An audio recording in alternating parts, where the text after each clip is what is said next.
हम एक दिमाग को सराहने वाले वक्त में जी रहे हैं जहां हमारे मन को बेकार की चीजें अपहरण कर लेती है और यह हमारे ध्यान और विश्वास को नष्ट कर रहा है। जय मसीह। मैं आरसी राय आपको इस वीडियो में स्वागत करता हूं।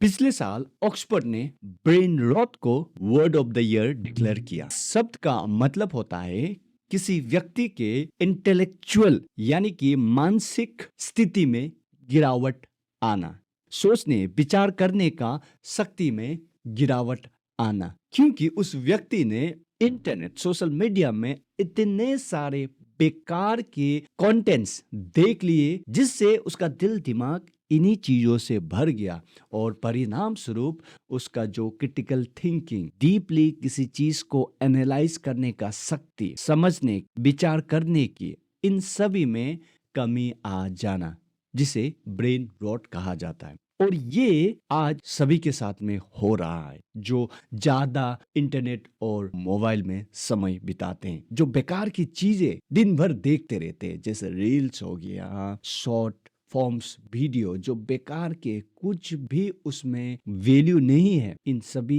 को देखने के कारण उस व्यक्ति में ब्रेन रॉट आ जाता है। लिटरली ये कोई ब्रेन का सरना नहीं है, लेकिन उसका इंटेलेक्चुअल लेवल जो है यानी कि उसका मानसिक स्थिति जो है गिर गया, इसीलिए उसे ब्रेन रॉट कहा गया। और सिर्फ ब्रेन रॉट ही नहीं, रिसर्च बताता है, जैसे 2024 का न्यूरो साइकोलॉजी रिव्यू का रिसर्च पेपर ये बताता है कि excessive mobile, internet, social media का यूसेज जो है डिप्रेशन, चिंता, डर और अटेंशन स्पैन को बहुत कम कर देता है। ये सब के लत एक्सेसिव यूसेज के कारण, और मेमोरी यानी कि जो याद करने का शक्ति में भी भारी गिरावट आ जाता है। यही बात जो है 2023 के बीएमसी साइकोलॉजी भी कंफर्म करता है। तो ये सब जो नेगेटिव इफेक्ट्स जो हमें दिखाई देते हैं अलोंग साइड ब्रेन रॉट, तो क्या इन सभी से हम मसीह बचे हुए हैं? मुझे नहीं लगता इन सभी चीजों से हम बच पाएंगे, क्योंकि ये सभी चीजें आज हमें घेर रखी है। जो समय में हम जी रहे हैं वो हर जगह हमें इन सभी चीजों से घिरे हुए, और ये सभी चीजें हमारे मेंटल हेल्थ को ही सिर्फ असर नहीं कर रहा, बल्कि हमारे फिजिकल हेल्थ को भी असर कर रहा है। हमारी आंखों पर असर आ रहा है। लॉन्ग स्क्रीन टाइम के कारण हमारे फिजिकली हम मूव नहीं करते, सेडेंटरी लाइफ हम जी रहे हैं, जिससे हमारे हेल्थ को भी अफेक्ट करता है। और हमारा समय को भी स्क्रीन में देने के कारण हम जो हमारा काम है उसमें हम समय नहीं दे पाते, यानी कि हमारे प्रोडक्टिविटी में भी वो असर करता है। तो ये सब असर हमें दिखाई देते हैं, लेकिन इन सभी से भी कई गुना ज्यादा खतरनाक हमारे स्पिरिचुअल लाइफ, विश्वास के जीवन में होता है, क्योंकि करप्शन हमेशा एक करप्टिंग आइडिया से शुरू होता है। जो पोल्यूशन हमारे आत्मिक जीवन में आता है वो आइडिया से शुरू होता है। It always starts with a seed of thought. तो ये प्लांट कहाँ से हो रहा है? इन सभी चीजों से हमें इंफॉर्मेशन मिल रहा है। Corrupting information, ideas, suggestion, perspective internet से हमें आज मिल रहा है, क्योंकि आज का दौर ही है इंफॉर्मेशन एज, और हम बम्बार्ड हो रहे हैं चारों तरफ से। तो जैसे मैं बता रहा था कि करप्टिंग आइडिया से शुरू होता है। हवा का ही उदाहरण ले लीजिए। हवा पाप नहीं करने से पहले, एक्शन में नहीं लाने से पहले, she was offered with A corrupting idea from शैतान, यानी कि शैतान ने उसे एक करप्टिंग आइडिया दिया और उस करप्टिंग आइडिया को उसने इंटरटेन करा, उसने अपने अंदर में इम्प्लांट करा, और कॉन्सिक्वेंटली उस पर विश्वास करके उसने एक्ट करा और गिर गए पाप में। तो जो दौर में हम जी रहे हैं वो इंफॉर्मेशन एज है। हमें चारों तरफ से हमें इंफॉर्मेशन हमारे ऊपर में थोपा जा रहा है। Perspectives, corrupting ideas, polluting opinions, ये सभी हमारे आगे स्क्रीन, इंटरनेट के माध्यम से दिया जा रहा है। तो हम मसीह लोग इन सभी चीजों से कैसे काउंटर करेंगे? तो उसका जवाब है रीड योर बाइबल डेली। जी हाँ, आप अपने बाइबल को रोज पढ़े, और रोज पढ़ने के कारण आप इन सभी का जो नेगेटिव इफेक्ट है उससे आप बचेंगे, क्योंकि आपका बाइबल जो है आपको डिफेंस करेगा, फिल्टर करेगा कौन सही है कौन गलत है, और जो नेगेटिव जो करप्टिंग आइडियाज है उन सभी से आपको छुटकारा देगा। क्योंकि वचन से जैसे आप अपने मन को भरते जाएंगे, इसे हम इस उदाहरण से समझे। मान लीजिए आप परमेश्वर का वचन रोज सुनते हैं, तो जो गंदगी है सामने से दिखाइए, जो गंदगी है वो धीरे धीरे साफ होता जाएगा। देखिए धीरे धीरे साफ होता जा रहा है, साफ होता जा रहा है। और देखिए ये पूरी तरीके से जो पहला था और अब क्या है, देखिए ये पूरी तरीके से बाहर निकल गया है। जो इसका जो गंदगी था, जो पॉइजन था, वो बाहर चला गया है।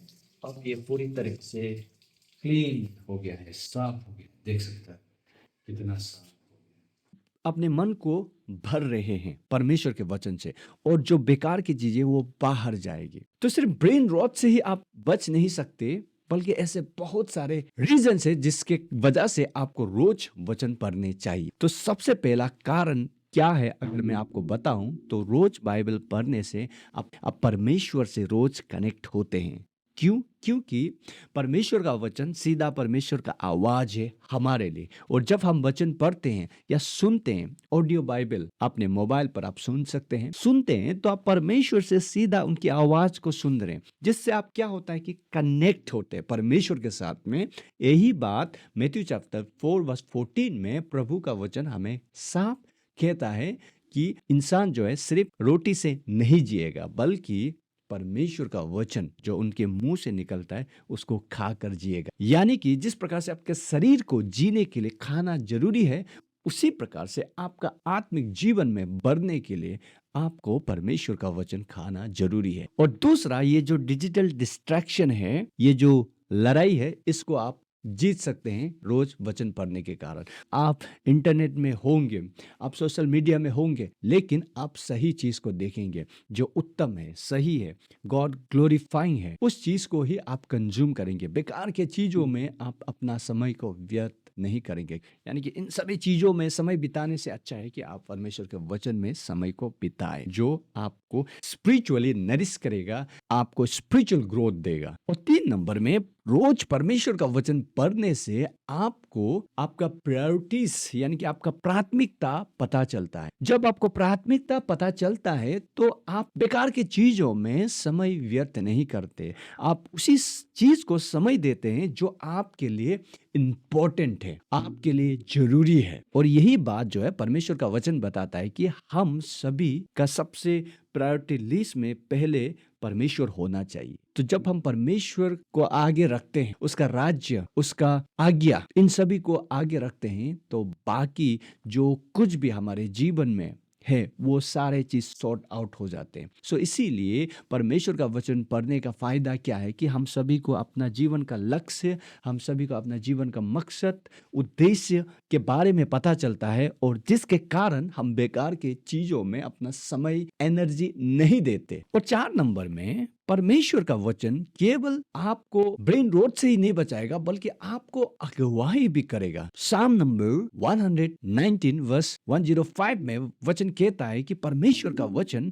मेरे पैरों का लैंप है और मेरे रास्ते का वो ज्योति है। जीवन में आपको हर एक चैलेंज, कंफ्यूजन, क्राइसिस से सक्सेसफुली नेविगेट करने के लिए, चलने के लिए आपको एक रोड मैप चाहिए, और वचन वो रोड मैप है। आपको रोशनी देगा आपके रास्ते के लिए। आपका जो भी उलझन है, जो भी दुविधा है, उन सभी में परमेश्वर का वचन आपको मदद करेगा, मार्गदर्शन देगा। तो इसीलिए वचन रोज पढ़िए। 5 नंबर में, परमेश्वर का वचन हमें आशा देता है। जो जीवन हम जी रहे हैं, जो संसार में हम जी रहे हैं, इसमें हर एक मोड़ पर हमें निराशा मिलती है, लेकिन जब हम रोज बाइबल यानी कि परमेश्वर के वचन के साथ में समय बिताते हैं, तो हमें याद दिलाता है कि परमेश्वर का योजना हमारे भलाई के लिए, और उनका जो वायदा है हमारा फ्रूटफुल एबंडेंट लाइफ के लिए। हम चाहे जितने भी बुरे परिस्थिति से होकर क्यों ना गुजरे, उनका वायदा यह है कि वो हमारे संग है, हमारे प्रति उनका जो निगरानी है, उनका प्रेम जो है वो कभी खत्म नहीं होता, हमें वो कभी नहीं छोड़ते। तो ये सभी जो परमेश्वर का योजना है, परमेश्वर का जो वायदा है हमारे जीवन के लिए, हमको पता चलता है। और 6 नंबर में, रोज बाइबल पढ़ने के कारण आपका माइंड जो है ट्रांसफॉर्म होते जाता है। जी हाँ, जितना आप परमेश्वर के वचन को अपने अंदर में लाएंगे, उतना ही आप अपना जीवन को बदलते जाएंगे। जिस प्रकार से वचन कहता है, do not conform to the patterns of this world but be transformed by renewing your mind. तो आप अपने माइंड को किस प्रकार से रिन्यू करेंगे? परमेश्वर का वचन को खा के। ये परमेश्वर का वचन जो है सिर्फ आपको इन्फॉर्म्ड नहीं करता, बल्कि ये आपको पूरी तरीके से ट्रांसफॉर्म करते जाता है। जब आपका माइंड ट्रांसफॉर्म होगा, आपका बिहेवियर ट्रांसफॉर्म होगा, आपका बोली ट्रांसफॉर्म होगा, आपका लाइफ को जीने का तरीका पूरी तरीके से बदल जाएगा, आपका जीवन का दिशा बदलेगा। और 7 नंबर में, परमेश्वर का वचन हमारे आने वाले अनंत काल का जीवन के लिए हमें फाउंडेशन इस जीवन में बनाने देता है। परमेश्वर का वचन ही हमको बताता है कि आने वाला जीवन के लिए हमें क्या करना चाहिए, किस प्रकार से हमें जीना चाहिए। इटर्नल लाइफ का जो बुनियाद है, परमेश्वर का वचन हमें देता है। सारे चीजें नाश हो सकते हैं, लेकिन परमेश्वर का वचन कभी नाश नहीं होगा। तो उसी पर हमारा जीवन को केंद्रित करना है, उसी से हमारा जीवन को भरना है, उसी से हमारा जीवन को चलाना है। परमेश्वर का वचन जो कभी नाश नहीं होता है। इस दुनिया के ज्ञान बदलता रहता है, हर एक फील्ड में ये होता है। इस दुनिया का ज्ञान, बुद्धि बोलिए, पिछले समय में उन्होंने जो सोचा था कि ऐसा है, लेकिन बाद में जाके वो फिर अपडेट होके चेंज होता है। लेकिन परमेश्वर का वचन ऐसा नहीं होता, वो कभी नहीं बदलता। जो सत्य है वो इटर्नल ट्रूथ है। इसीलिए हम अपने जीवन को, आने वाला जो इटर्नल लाइफ है, उसका फाउंडेशन हम परमेश्वर के वचन से ही पाएंगे। तो ये सभी कारणों के कारण आपको परमेश्वर के वचन में रोज एंगेज होना चाहिए, ताकि आपका जो आने वाला समय है वो बदल जाए, आप ब्रेन रोट से बचे और आपका जीवन का प्रायोरिटीज, आपका जीवन में transformation, spiritual maturity, growth, productive life जीने के लिए परमेश्वर का वचन रोज पढ़िए। तो आप कैसे पढ़ेंगे? सबसे पहले आप सुबह उठते ही प्रार्थना के साथ में कुछ समय परमेश्वर के वचन में बिताइए। यदि आपको पढ़ने का आदी नहीं है, तो आप वर्क करते करते ऑडियो बाइबल सुनिए। हिंदी ऑडियो बाइबल, बहुत सारे अपने रीजनल लैंग्वेज में भी ऑडियो बाइबल्स आज के डेट में अवेलेबल है। तो अपना जो मोबाइल है उसको आप इन सभी चीज़ों के लिए इस्तेमाल करें। तो ये आदत को आप बना लीजिए। सुबह सबसे पहले परमेश्वर से बातें, और दूसरा उनसे सुनने का आदत। तो ये चीज़ें जब आप करने लगेंगे, तो देखिएगा आपका ये नया साल किस प्रकार से बदलेगा, और आने वाला समय भी किस तरह से बदलता जाएगा। तो धन्यवाद करता हूँ इस वीडियो को आखिर तक देखने के लिए। यदि आप आशीषित हुए तो प्लीज़ मेरे चैनल को सब्सक्राइब करें, सपोर्ट करें, और इस संदेश को औरों तक भी फैलाएं। God bless you.